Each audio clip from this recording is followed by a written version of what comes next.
Walk into almost every home and you'll find thousands of dollars spent on features the owner barely uses. As an architect, I see these constantly. There are 6 of them I would never genuinely pay for in my own home. We're going cheapest to most expensive. The last one costs people more than £50,000 and gets used probably 10 times a year. Stick around, because at the end, I'll give you the one question that will save you from wasting money on any of these. Quick hello, for those of you who are new to the channel, welcome. I'm Lorenzo, the Italian architect based in London and founder of Centioni Architects. I watch people put thousands of dollars into these items pretty much every week. Let's count them down, cheapest first.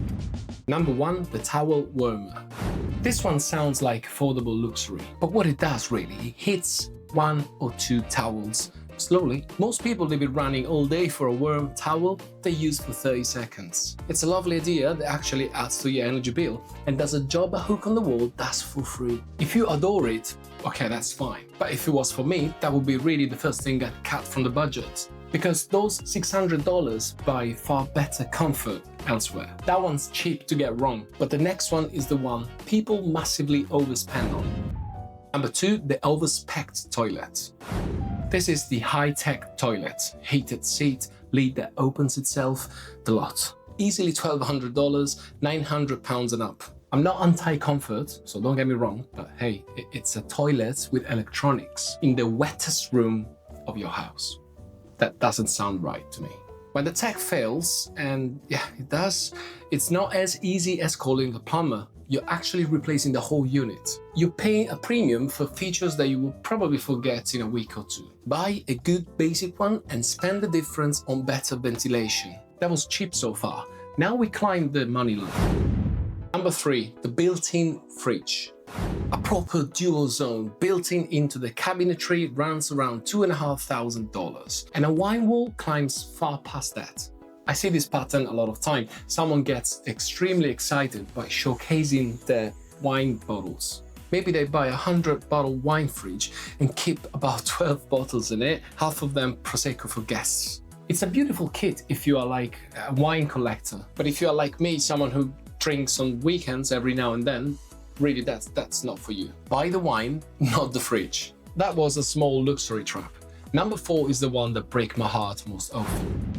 Number 4, the freestanding soaking tub.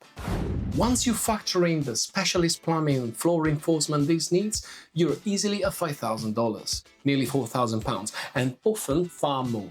It's the number 1 photo in every new bathroom, isn't it? And it's the number 1 thing my clients tell me they've used twice in 3 years. It's enormous floor space. It's awkward to clean around, and for most people, a really good shower is what they use every single day. A sculptural tub is gorgeous in architectural magazines. In real life, it's £4,000 of ornaments you walk past on your way to the shower. This is exactly the kind of call I help people make one-to-one. What's worth the money in your home and what isn't. Obviously, before you spend it. It's called CASA RESET, first link in the description. I've made a free guide from you that you can download from the website about home design mistakes and how to fix them. Check all the links in the description and up here. Right, number 5. Number 5, the oversized kitchen island. Brace yourself because people really love this one. On average, $5,000, I would say probably that's the bare minimum, and a lot more with a sink or a seating integrated. An island is only worth it if you have space to leave a clear meter around every side, at least. If you drop a huge island into a kitchen that can't take the space, you spend $4,000 making your kitchen harder to cook in. I'm not anti-island, I actually like them. I'm actually anti-paying thousands of dollars to make your kitchen worse. If you don't have enough space, you better spend that money into a new worktop or more cabinetry. Number 6 is the most expensive one and the one I'd never pay for. Number 6, the wall of glass bifold doors. You know what I'm talking about. It's those massive sliding doors that fold the whole back of the house open onto a garden. A serious span properly installed is $15,000 at least, which could be £11,000 if you're in the UK, and climbs hard from there. They look spectacular in the brochure, thrown open onto sunshine. But be honest about your actual climate. For most of the year, those doors stay shut. You've spent $15,000 on a wall you can't insulate well. that bleeds heat in winter, bakes the room in summer, and gets opened fully maybe 10 days a year. A big, well-placed window gives you 90% of the light and the view for a fraction of the cost, and none of the heating bill. Glamour is expensive, light is cheap. So here's the question I promised, and the one that will potentially save you thousands of dollars. How many times a week will you actually use this? Run every feature on that question and you'll probably never waste money on your home again. Thanks for watching the video. If you'd like my trained eyes on your floor plan, don't forget that I run now this service called CASA RESET, which works internationally. I'll leave all the links in the description below, and don't forget to download the free guide.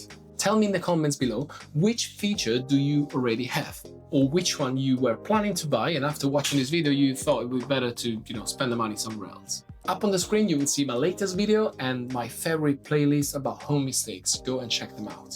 As always, if you like my content, don't forget to hit like, subscribe and turn on the notification bell. Until the next one, ciao.